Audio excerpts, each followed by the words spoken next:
এক গ্রামে এক বুড়ি বাস করত। সে অনেকগুলো হাঁস মুরগি পালন করত। তার জীবন ভালোই কাটছিল। আয় আয় আয়, তোরা তাড়াতাড়ি খেয়ে নে। আমার লালু ভুলুরা কত বড় হয়ে গেছে দেখ। তোরা পাশে থাকলেই আমার একাকিত্ব দূর হয়ে যায়। অন্ধকার রাত। শেয়াল চুপি চুপি এসে একটি মুরগি মুখে নিয়ে পালিয়ে যাচ্ছে। মুরগির চিৎকার শুনে বুড়ি লণ্ঠন হাতে ঘর থেকে বেরিয়ে এলো। হায় আল্লাহ, এ কি হলো? ওরে, আমার মুরগিটাকে কে নিয়ে গেল? বুড়ি জানতেই পারবে না তার মুরগি এখন আমার পেটে। দারুণ স্বাদ। পরদিন সকাল। বুড়ি বিষণ্ণ মনে বসে আছে। তার হাঁস মুরগির সংখ্যা কমে গেছে। প্রতিদিন এভাবে একটা একটা করে হাঁস মুরগি নিয়ে যাচ্ছে ওই দুষ্ট শেয়ালটা। এভাবে চললে তো আমি একদম নিঃস্ব হয়ে যাব। দাঁড়াও শেয়াল পণ্ডিত, তুমি নিজেকে খুব চালাক ভাবো তো। এবার তোমাকে উচিত শিক্ষা দেব। এসো পণ্ডিত মশাই, তোমার দাওয়াত রেডি। দেখি আজকে যেতে।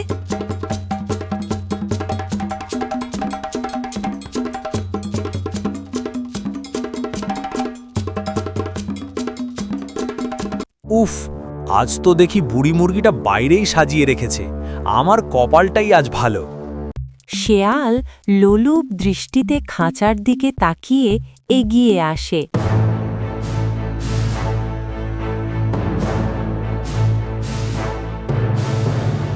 শেয়াল খাঁচায় ঢোকা মাত্রই খটাস করে দরজা বন্ধ হয়ে গেল। বুড়ি দৌড়ে এলো। কি হলো পণ্ডিত, খাঁচার ভেতর নাচানাচি করছো কেন? চুরি করার মজা এবার বোঝো। বুড়িমা, আমাকে ছেড়ে দাও। আমি আর কোনোদিন তোমার মুরগি ছোবো না। অত সোজা না, 2 দিন এখানেই থাকো, তাহলে বুঝবে খিদে কাকে বলে। 2 দিন পর শিয়াল খাঁচায় ক্লান্ত হয়ে বসে আছে। বুড়ি খাঁচার দরজা খুলে দিল। শোনো বাপু, আমি সব পশু পাখিকেই ভালোবাসি।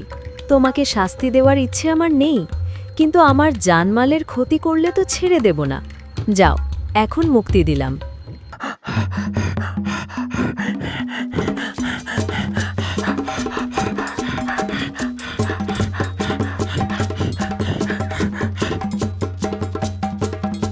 বাপরে বাপ, এই বুড়ি তো মহা চালাক। প্রাণের মায়া থাকলে আর এদিকে আসছি না। কয়েকদিন পর শেয়াল আবারও দূর থেকে উকি দেয়, কিন্তু খাঁচাটা দেখেই ভয়ে দৌড়ে পালায়। বুড়ি তার সব হাঁস মুরগি নিয়ে হাসি মুখে উঠোনে বসে আছে।